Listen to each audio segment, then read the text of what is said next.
K+ News Network presents. విద్యార్థుల సమస్యలను గాలికి వదిలిన టీడీపీ ప్రభుత్వం.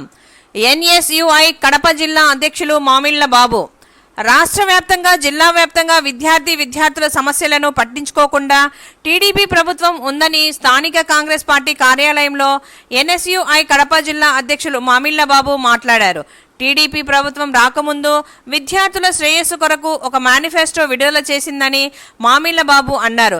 తల్లికి వందనం పేరుతో ప్రతి విద్యార్థికి చదువుకోవటానికి డబ్బులు వేస్తామని విద్యార్థుల తల్లిదండ్రులకు చెప్పి మోసం చేసి అధికారంలోకి వచ్చిన టీడీపీ ప్రభుత్వం ఇప్పుడు పూర్తిగా తల్లికి వందనం హామీని మర్చిపోవడం సిగ్గుచేటు అని అన్నారు. అంతేకాకుండా దాదాపు 2 సంవత్సరాల నుండి ఫీజు రీఎంబర్స్మెంట్ పెండింగ్లో పెట్టి విద్యార్థుల జీవితాలతో ఆడుకోవడం టీడీపీ ప్రభుత్వం దారుణమని అన్నారు.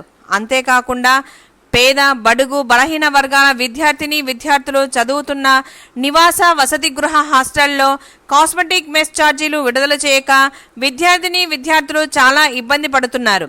అంతేకాకుండా ఆనాడు వైసీపీ ప్రభుత్వం ప్రవేశపెట్టిన 77వ జీవోను టీడీపీ ప్రభుత్వం రద్దు చేస్తామని చెప్పి విద్యార్థులను మోసగించి అధికారంలోకి రావడం, తర్వాత 77వ జీవోను పూర్తిగా పట్టించుకోకుండా వదిలివేశారు అని బాబు అన్నారు.